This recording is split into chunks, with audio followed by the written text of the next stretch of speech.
situation probably could have been prevented.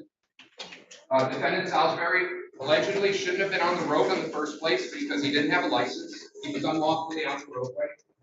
As a result, we have 2 people, unfortunately, that are deceased. I think it's clear that the defendant poses a danger to the public. We have blood alcohol content that shows that there was alcohol in his system. We have an individual who failed to abide by the law, not get a license, and drive. And as a result, Your Honor, he does pose a danger to the public, and we are asking for a cash bond in this matter in the amount of $50,000, no surety. Okay, so let me just ask you a couple of questions here as I look at the investigator's report. Alcohol was in the system, but he was under the legal limit. Is that correct? It's a 0.07. Okay, so he's under the legal limit. Correct. And the speed limit in the area where he was is what? I believe it was 35, and he was actually going under because he was just exiting the parking lot. Okay, so he's under the speed limit, and it shows he's braking at some point, but not as he gets most close to the accident. He's 20 miles per hour with braking. He was never braking. 20 miles at 5 seconds. 20 miles per hour with braking. At 4 seconds, 19 miles per hour with braking. And then you get into the no braking, right? As we get closer to the impact. And then we get the other defendant who's actually strange that they're charged in the same document because he hit him, right? And well, they hit each other because allegedly Mr. Salisbury failed to yield. But this other person is going twice the speed limit. That's absolutely correct. With no braking ever.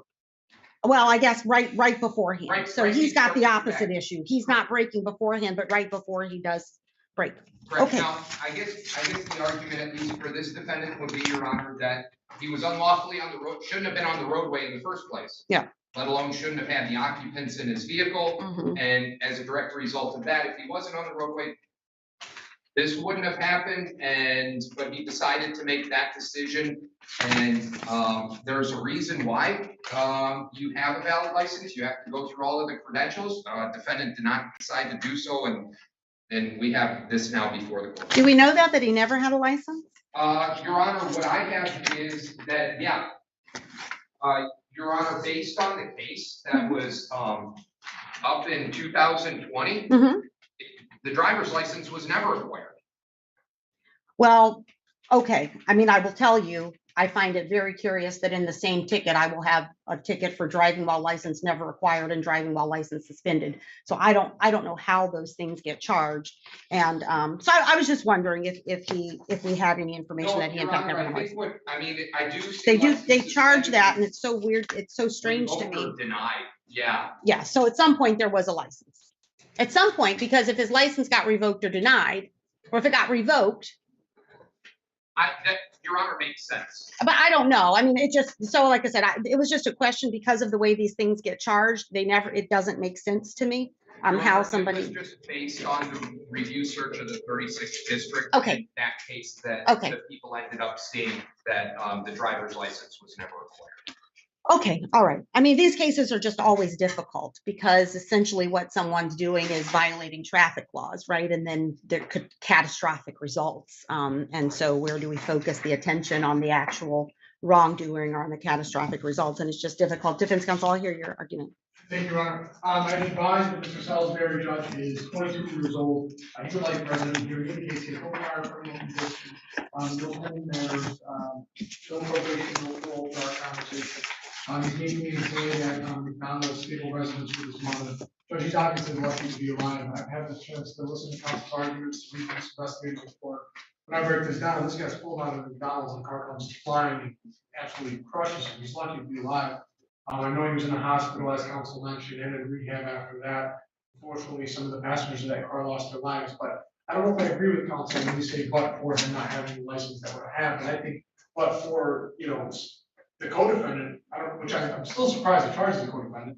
I think their positions are really adversarial, but the co-defendant comes in flying and crushes him. I think that can happen to me and anybody else with a valid license. Now, Judge, I understand the charge on his face. I'm the prosecutor and I have discretion. I'm not charging this because, this could be an unpaid traffic ticket under this license, and otherwise it could have been any one of us.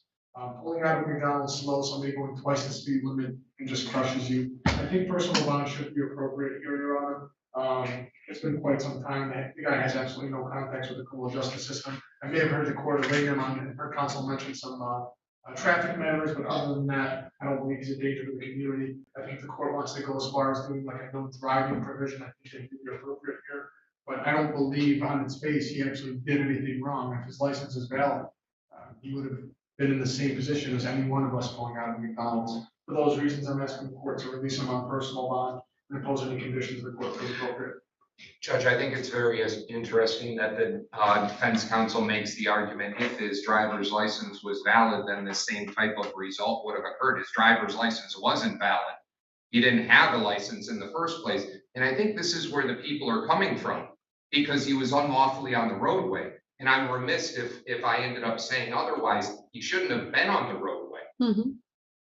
It isn't about the actual license. It's about the fact that he was driving when he shouldn't have been driving. Well, I think defense counsel's arguing. I will tell you personally, I have become terrified of intersections in the city. Yeah. I don't care whether or not I have the right of way. I slow down, sometimes stop, wait, look, because defendants like Defendant Johnson are barreling through intersections at 70, 75 miles per hour. It's terrifying. I've got kids who are new drivers. I tell them, slow down, stop, look, I don't care. This is what's going on right now. It is really terrifying. And so when I hear defense counsel's argument that, yeah, that could have been any one of us, I do understand it, because it feels like it could be me or you every day, sometimes around here. And so I'm dealing with Mr. Salisbury, who, as I said, these are obviously catastrophic results. And the knee-jerk reaction is to want to lock somebody up when there are catastrophic results. But my job is to assess how dangerous he is to the community, whether he's a flight risk. And so the danger he presents is that he keeps driving when he's not supposed to, and he knows he's not supposed to. So how do I stop that? How do I stop him from driving, which is really the behavior that he engaged in, right? I mean, he wasn't speeding. He's coming out of a driveway, and somebody barrels into him going twice the speed limit. Passengers in his car are injured, killed. He's severely injured. But I don't know that he wasn't doing twice the speed limit.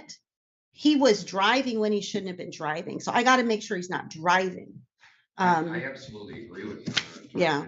In terms of that, I think just the people, just to reiterate the idea that this could have happened, like Your Honor and defense counsel previously said, to anybody, but in this particular matter, he wasn't supposed to be there. Yeah.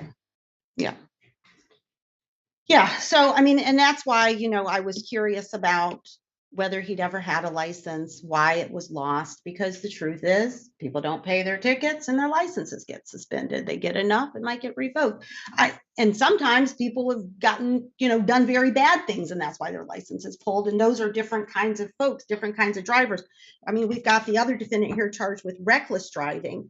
Mr. Salisbury isn't, because he's going under the speed limit at the time that he's hit by someone going twice the legal speed limit. I am going to ensure that he's not driving. I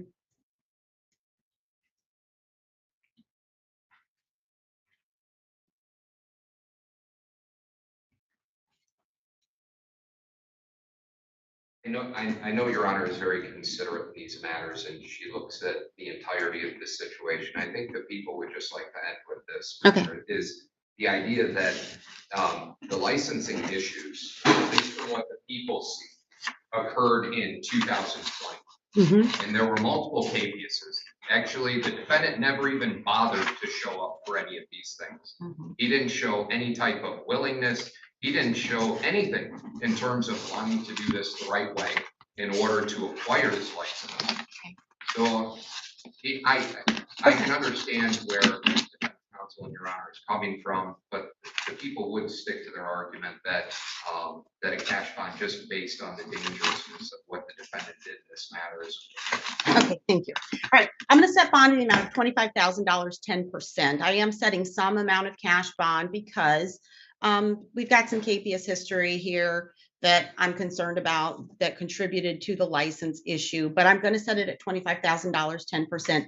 I'm also going to require a GPS tether with full home confinement if he's able to make the bond, because apparently that's the only way to stop him from driving without a license. Right now, is just make sure he doesn't leave his own home. This will give rise to a bond redetermination hearing. That'll be set for Tuesday, May the 23rd in front of Judge McConico. After that, May 26th for probable cause conference, June 1st for preliminary examination, both of those in front of Judge King. Sure, counsel. Your Honor, and I wasn't gonna go into this because I didn't think a lot of it was relevant with some of the traffic matters and licensing, but I think it's important now to shed some light. We live in we're here in one of the poorest cities of the country. My guy's working at McDonald's, living with his mom, taking care of her. Yep. If any one of us gets pulled over, we can set up a date with the magistrate, we get $100, $200, it's over, and we're all set, we get 0 points. That doesn't happen with people in Mr. Salisbury's position. You don't have an appointed attorney on a civil infraction traffic ticket. If you're working at McDonald's, supporting your mom, all within the guidelines, you know you gotta pay $200, Judge. I see this with just a lot more people than Mr. Salisbury. A lot of this gives people an incentive not to pay the tickets. And it's wrong. And I agree with the people. And I agree with the court. It's wrong to ignore your traffic tickets and to let it pile up. But I have to reiterate, when we look at this case, this didn't happen because he didn't have a license. This happened because somebody was going 75 and he waxes him. That's why it happened. It's not because he didn't have a license, not because he didn't pay his traffic tickets. I know I'm repeating some of the same arguments, Judge, but if he paid his traffic tickets or not, the same thing would have happened. It's that he wasn't driving recklessly. I know the court has a job to do with ensuring him not driving, and I think the court can accomplish that with the full home confinement GPS tether, Judge. I just asked the court to reduce the bond to personal. I don't want him to have to really sit in the Wayne County Jail on this, because when I break it down, what did he do wrong? Not pay his traffic tickets. That's the only thing I think he did wrong, was not pay his traffic tickets and not go through the proper procedure. But Judge, that's expensive. He works at McDonald's, he's in the guidelines, he just got out of rehab for this injury. Living with his mother, caring for his mother, he was with some friends, they were leaving McDonald's, he didn't want this to happen. Nobody wanted this to happen, but he pulls out of this thing, and next thing he knows, he's in the hospital for weeks and weeks. For those reasons, Judge, I'd ask the court to consider an option of personal, but keep the GPS tether, full home confinement, that guarantees to the court and the people that he's not driving, he cannot leave his house. His treatment's done, he's all set, he has no reason to leave. I'd ask the court to reduce that, to make that, instead of $25,000, 10% with full confinement, make it $100,000 personal with full confinement. He knows how serious this case is, Judge, it's so serious, but I also have a feeling if there's some culpability here, and somebody takes a look at this, when they see no priors besides traffic stuff, they'll probably plead him to moving violation causing death if found guilty, and that's a stretch. But I just ask the court to consider those arguments. I know that people want to respond, but thank you, Your Honor. It's really quickly. And I have a lot of respect for defense counsel and the way he approaches things, as well as Your Honor. But what defense counsel just said sets a very, very, very dangerous precedent. That now we're talking about things that, if allowed, people would just go about their business and defy what in fact they need to do to lawfully, in this matter, get on the roadway. And I think there are plenty of people that do the right thing just based on the law in order to acquire the means in order to have the privilege to drive.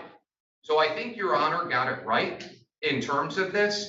I don't disagree with the fact that there are socioeconomic issues that may play a part, but in this particular matter, this defendant had over 3 years with multiple notices in an attempt to try to get, acquire, and pay for what he needed in order to lawfully be on the roadway.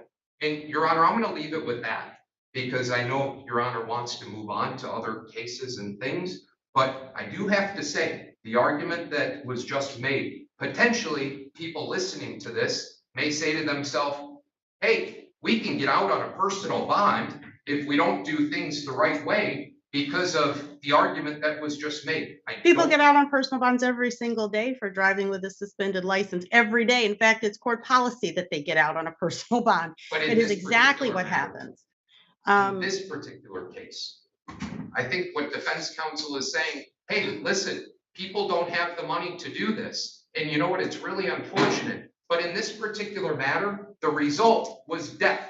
Mhm. So if they're driving without a license and they get picked up and there's no other incident that occurs, so be it. Yeah. In this particular incident, it led to 2 people losing their life. Well, here's where I am. I agree that had he come and taken care of the tickets and had a valid license and been to McDonald's that day, we were likely to have the exact same result because we had another person, the other named defendant in this case, who was in fact doing very reckless things while he was driving, and it is charged that way.